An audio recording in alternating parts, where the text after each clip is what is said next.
नमस्कार, माधुरीज किचनमध्ये तुमचं सगळ्यांचं अगदी मनापासून स्वागत करते। आज मी बनवणार आहे मसाला एग राईस। करायला तर सोपा आहेच, पण चवीला खूप छान लागतो आणि झटपट बनणारा हा असा आपला राईस आहे। आणि आपण ना हा कुकरमध्ये बनवणार आहोत आणि एकदम घरगुती पद्धतीने, म्हणजे घरात जेवढं आपलं साहित्य असतं ना त्या साहित्यामध्येच आपण हा राईस बनवणार आहोत। यामध्ये मी बासमती तांदूळ, उकडलेली अंडी आणि आपले घरातले मसाले वापरलेले आहेत। चला तर मग आपण रेसिपीला सुरुवात करूया। तर इथे बघा, ह्या बाउलमध्ये ना मी बासमती तांदूळ घेतलेले आहेत 2 कप, आणि ते व्यवस्थित ना 2 ते 3 वेळा पाण्याने स्वच्छ धुवून घ्यायचे। आणि धुवून घेताना ना एकदम हलक्या हाताने आपल्याला असं हे चोळून 2-3 वेळा धुवून घ्यायचे आहेत। तर आता मी धुवून घेतले आणि यामध्ये आता पाणी घालून ना आपण फोडणीची जे तयारी करतोय तोपर्यंत ते 5 ते 10 मिनटं पाण्यामध्ये ठेवून देऊया।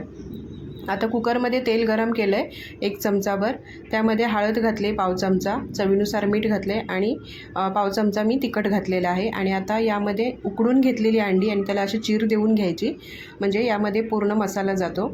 ती आपल्याला 1 मिनिटभर अगदी परतून घ्यायचे आहेत। जास्त वेळ परतली ना तर अंड्यांचं वरचं कवर आहे ना ते कडक होतं, म्हणून अगदी हलकीशी परतून घ्यायची। तर आता हे परतून घेतली बघा मी इथे अंडी 1 मिनिटभर। आता आपण ना एका बाउलमध्ये ही अंडी काढून घेऊया। त्यानंतर आपण याच कुकरमध्ये फोडणी करणार आहोत। तर आता बघा काढून घेतली, त्यामध्ये थोडंसं तेल मी ॲड केलेलं आहे 1 ते 1.5 चमचा। तेल गरम झालं की यामध्ये घालूया आलं लसूणची पेस्ट। आलं लसूणची पेस्ट 1 मिनिटभर परतून घ्यायची। आता तुमच्याकडे आलं लसूणची पेस्ट नसेल तर तुम्ही आलं आणि लसूण किसून घेतलात तरी चालेल। त्यानंतर इथे मीडियम साईजचे 2 कांदे घेतलेत मी। आता ते आपल्याला या तेलावरती छान परतून घ्यायचे आहेत, हलका सोनेरी रंग येईपर्यंत।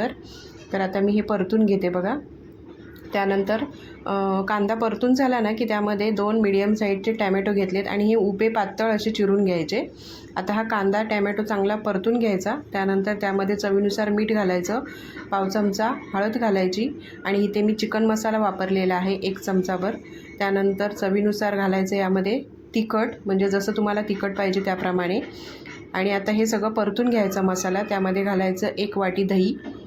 आता दही घालताना ना इथे गॅस आहे तो स्लो ठेवायचा, नाहीतर मग गॅस जर तुमचा फास्ट असेल तर त्यावरती म्हणजे दही आहे ते फाटतं, म्हणून गॅस इथे स्लोच ठेवायचा आहे। आता हे सगळे मसाले आहेत ना ते दहीसोबत छान अगदी परतून घ्यायचे आणि 5 मिनटं आपल्याला हे स्लो गॅसवरती मसाला चांगला शिजवून घ्यायचा आहे। यामध्ये मी 1 चमचाभर कसुरी मेथी घातलेली आहे। तर आता हा मसाला बघा मी शिजवून घेतला, छान त्याला तेल सुटलेलं इथे तुम्ही बघू शकता। आणि हा मसाला भात आहे ना म्हणजे तो खूप छान लागतो चवीला। तर आता बघा आपला ही मसाला आहे तो छान शिजलेला आहे। आता आपण हा एकसारखा करून घेऊया आणि त्यावरती भिजवून घेतलेले तांदूळ आहेत ना ते घालायचे आहेत यावरती। तर हे बघा, आता हे आपण तांदूळ घालून घेऊया। आणि हा झटपट अगदी बनणारी रेसिपी आहे। तुम्हाला जर कधी स्वयंपाक करायला कंटाळा आला तर ही झटपट तुम्ही रेसिपी करू शकता। तर आता बघा हा व्यवस्थित मिक्स करून घ्यायचा मसाल्यांसोबत। आणि ते परतताना ना थोडासा गॅस आहे तो मीडियम हाय ठेवायचा। तर आता बघा व्यवस्थित मी परतून घेतला, त्यावरती आता ही उकडून घेतलेली परतून घेतलेली अंडी घालूया। हे बघा भातासोबत अगदी छान अशी व्यवस्थित। त्यानंतर त्यामध्ये घालायचं आहे पाणी। आता इथे मी 2 कप तांदूळ घेतलेत, तर मी इथे 4 कप पाणी घातलेलं आहे। पाणी घातल्याच्या नंतर ना हलक्या हाताने एकदम असं मिक्स करून घ्यायचं। त्यानंतर आपण त्याला वरतून कोथिंबीर घालूया आणि झाकण लावून 2च शिट्ट्या करायच्या आहेत आपल्याला। त्यानंतर मग तुम्हाला मी हा राईस कसा आहे तो दाखवते।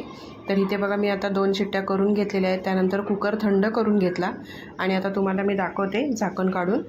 तर इथे तुम्ही बघू शकता आपला राईस आता तयार झालेला आहे। खूप छान होतो आणि टेस्टी अगदी होतो। आणि यामध्ये आपण दही घातलेलं आहे वाटीभर, त्याच्यामुळे वेगळीच टेस्ट त्याला छान लागते। तर आजची ही रेसिपी तुम्हाला कशी वाटली ती नक्की मला कमेंट करून सांगा। व्हिडिओ आवडला तर लाईक करा, शेअर करा। भेटूया नवीन व्हिडिओमध्ये, तोपर्यंत बाय बाय।